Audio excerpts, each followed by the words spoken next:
ఏరువాక పౌర్ణమి రోజున మా పొలంలో కొత్త సాగుకు శ్రీకారం చుట్టాము. అదేంటి అంటే ఫస్ట్ గ్రీన్ మాన్యూర్ అనేది దున్నిన పొలంలో వేస్తామండి.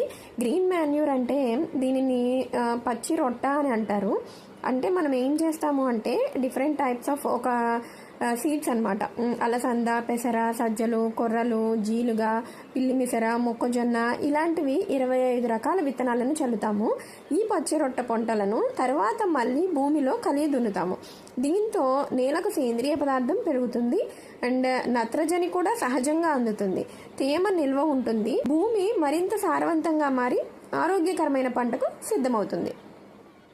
ఇది మా పొలంలో ప్రతి సీజన్లోనూ మొదలయ్యే సహజ ప్రక్రియ. ఇది మొదటి అడుగు మాత్రమే.